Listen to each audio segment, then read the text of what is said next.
This is One on One. That's good acting, man. I get that a lot. I go to Atlantic City all the time, like, are you the guy? I go, no, I'm not. This is one you can't afford to miss. They thought that I wouldn't survive it, but I knew I would. There he is, a very impressive young man, DeQuan Foster. He is the Boys and Girls Club Newark Youth of the Year. How you doing, DeQuan? I'm doing pretty well. How are you doing today? I'm doing great. We should say that we met each other at the Evening of the Stars. Yes. And where was it? It was at the Prudential Center. That's right. You were introduced to me by Ray Chambers, Yes. the philanthropist and good friend of the Boys and Girls Club. And you were the Youth of the Year, and you spoke, you talked about your vision of being a film director one day. Absolutely. And a lot of people were impressed by you. And I turned to you. You came and introduced yourself, and I think you said, I want to be on your show.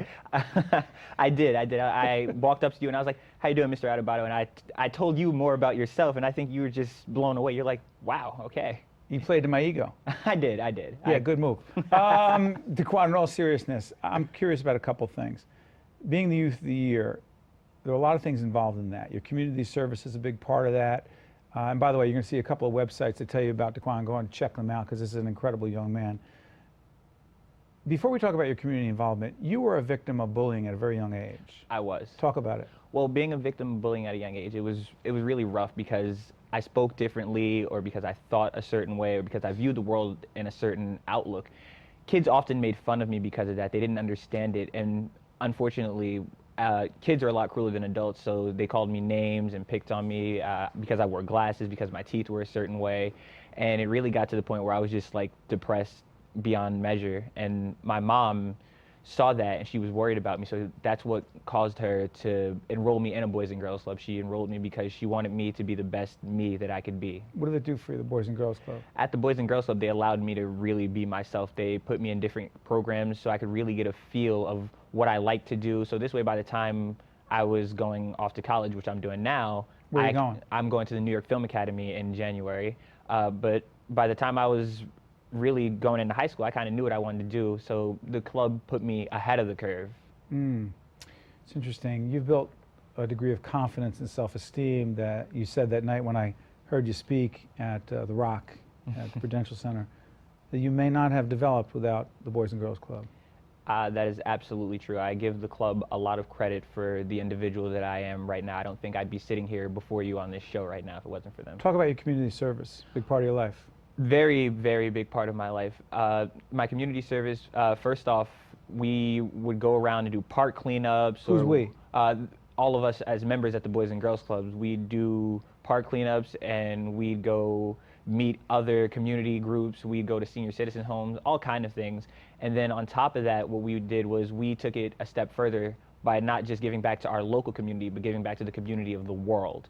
In 2006, we got involved in the Malaria No More initiative, which allowed me and several other members to go to Washington, D.C. and meet the President of the United States at that time, then President Bush. That's right, we're looking at that picture right there. You went to the White House. Yes, and everybody's always like, you have golden shoulders. The First Lady of the United States touched your shoulders. What was that like for you? It was an experience. When I first walked on stage, I actually just started laughing. And I was like, all right, ladies and gentlemen, I'm a little bit nervous today, so that's why I laughed. So in front of many United Nations leaders and other world leaders, I just laughed, and they laughed along with me. But it was absolutely wonderful. It's an experience I'll never forget. So many people were there caring for this cause, caring for human life, which is so precious. And the fact that people from across this planet came together for that one event really inspired me. I'm curious about something. Go back to the bullying part. The kids who bullied you, when they saw you succeeding, when they saw you becoming a leader, when you saw you being recognized, did you even care how they might change their attitude to you? Do you even care what other people think of you? In all honesty, at this point, not really. I feel like I'm just gonna be me. I was born as DeQuan Foster, and I'm gonna be DeQuan Foster till the day that I die. DeQuan Foster, let me ask you this. You're the author of a book called Danger Kids series? Yes. What is that? Now, the Danger Kids series I started writing when I was 11 years old at the Boys and Girls Club. It's a 10-novel series, and right now, the first novel is being released, and it's a prequel to the What actual is that series. I'm looking at right now? That's the 12, and right now what you're seeing are some characters from the series, some characters that I developed.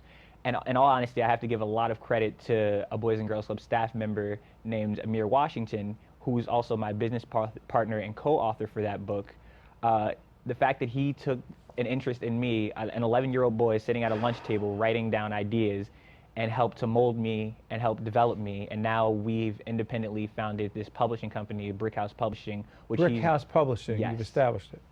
It's a limited liability company. He's the chief creative officer and founder. No, he's the CEO and founder. I'm the chief creative officer. You better get that right. No. Let me ask you something.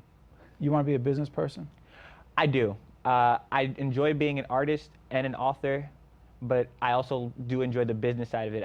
Every day I'm at my computer constantly researching and looking up new ways to market the book. I think people were starting to grow worried about me because they're like, you got to put that thing away sometimes. You got to put it down. But I just enjoy it. I feel like you get what you put in. I heard you were tweeting in the green room. I was. What were you tweeting? I took a picture when I walked in, and my co-author posted it on our Facebook page, and it automatically went to Twitter, and I was retweeting it because I like sharing things with the fans, and I like sharing things with all my friends. I want them to feel like this experience, this journey from this moment up until the moment of the release and onward, they were there, they were a part of. So that's what I was talking to a lot of them. When's the book coming out? The book is due out December 12th, 2012. Film career. My film career. Well, I do have a couple of ideas lined up. I start school in January, as I said. Long-term goal, Academy Award-winning director. I'm saying it right now. I want to be an Academy Award-winning director. I'm putting it out there in the universe. That's what I want to be. That's what I want to do. Say someone says, who are you to have such lofty goals? You say? I say it's kind of fun to do the impossible. You got any role models? I do. As far as well-known role models, George Lucas, I definitely have looked up to him my entire life. I had the pleasure of seeing him and being in his presence at a Star Wars convention in 2010, thanks to the Boys and Girls Club who allowed that to happen. So to see your hero... Not bad. Yeah, it was life-changing. And I was like, okay, this is what I want to do for the rest of my life. As far as personal heroes, my mom's definitely one of my personal heroes because... What's she meant to you? She means the absolute world to me. She actually drove me here today. So she's always been so supportive at everything, and she's made sure I've had all the resources necessary. I could have said, I want to build cars. She would have made sure I was in some kind of automotive program. Anything in the world that I would have wanted to do, she would have been 100% supportive of, and I'm just happy she's supportive of this right now. Final question. Yes. Because you're born and raised in Newark,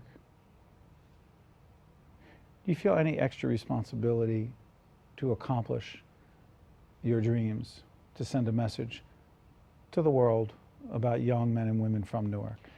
Absolutely. I feel like it's absolutely necessary for children in the city to see that people from our city can succeed. You're from our city. You've done it. You've made it. You've succeeded. And people look at that and they're like, wow. And I feel like now it's my turn, for my generation, for us to make our impact and take over the world in a sense.